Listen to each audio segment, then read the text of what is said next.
comentar sobre algumas pessoas importantes que passaram aqui na fazenda. A fazenda aqui era um circular entre Cuiabá e Vila Bela. Naquela época, Vila Bela era a capital do estado do Mato Grosso, né? Então passou algumas pessoas ilustres aqui, algumas que catalogaram, relataram o que eu estou falando para vocês. Houve a expedição Landsdorff, né? Que passou por aqui com o pintor Hertz Florenz, que catalogou toda a fauna e flora aqui do interior do Mato Grosso, né? A fim de ver o que poderia ser explorado economicamente. Então ele deixou relatos importantes. Essa questão dos escravos, foi ele que relatou a questão da riqueza da fazenda, de mandar os suplementos Forte Coimbra. Então ela abastecia toda a região. Outra coisa interessante, que o Leonardo Soares de Souza, ele teve uma única filha. Naquela época era comum que as pessoas tinham uma dúzia de filhos, né? E ele teve uma única filha, ainda mulher, né? Óbvio, né?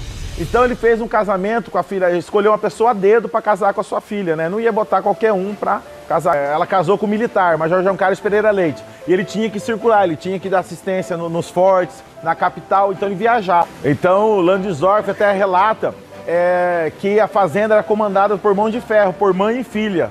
Então é uma coisa interessante, que fica até hoje a mulher lutando por um espaço na sociedade e ela comandar 600 pessoas, escravos, funcionários de fazenda, que não devia ser educação, né? Tão boa que nem hoje. E ela comandava tudo, recebia viajantes, então isso tudo foi relatado pela expedição Landsdorff.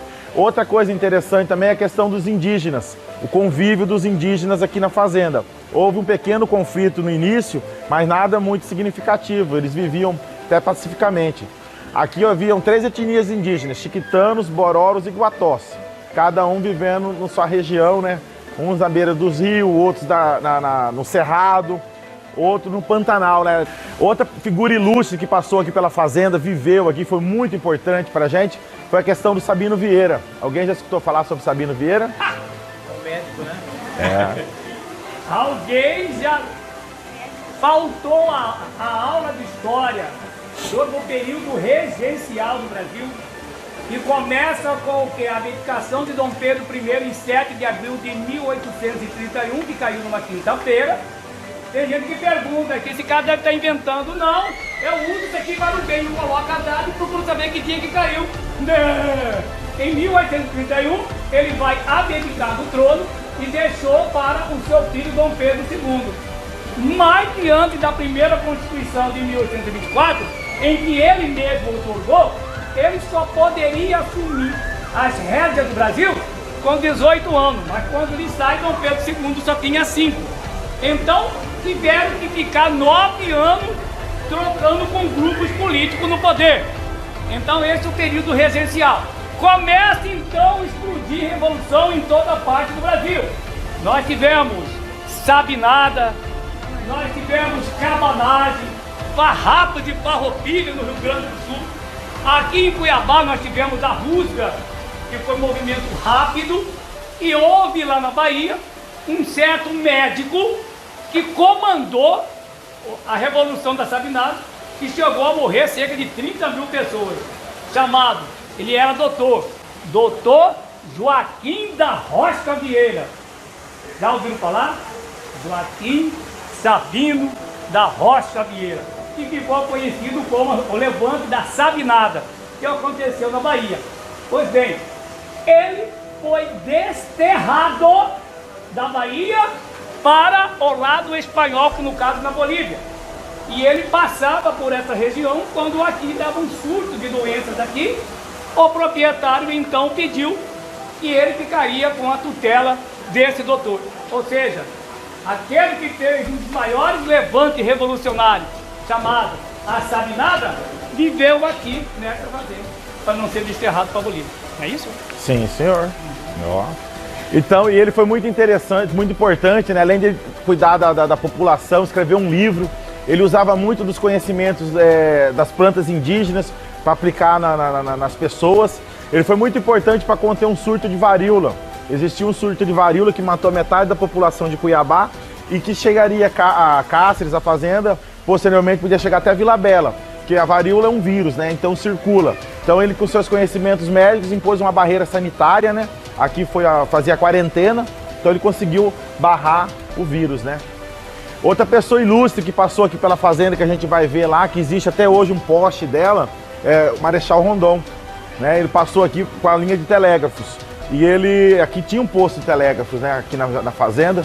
Então ele passou por aqui e até hoje, na que a gente foi na igreja lá, você vai ver, tem um poste de Aroeira, que é da linha de telégrafo de Rondon.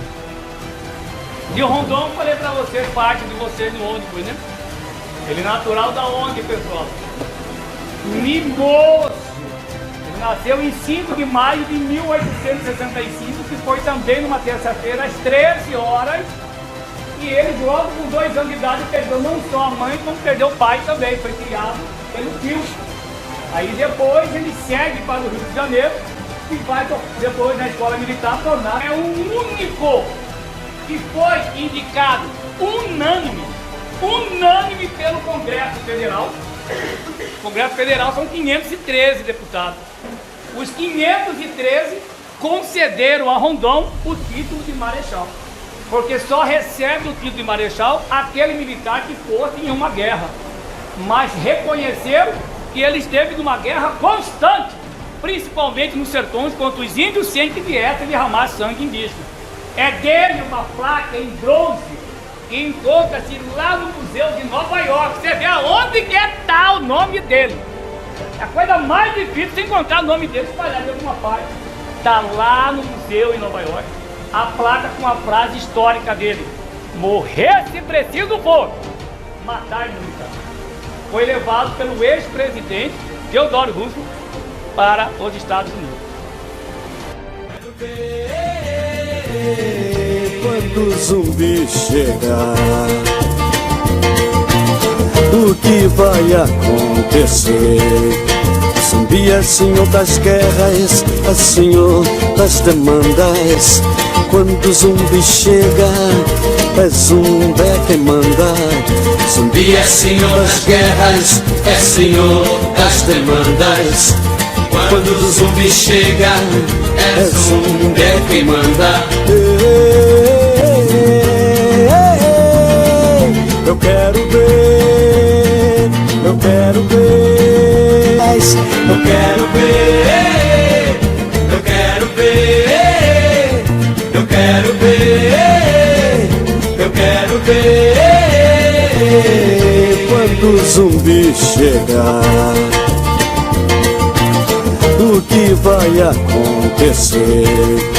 Zumbi é senhor das guerras, é senhor das demandas. Quando o zumbi chega, é zumbi quem manda. Zumbi é senhor das guerras, é senhor das demandas. Quando o zumbi chega, é zumbi quem manda.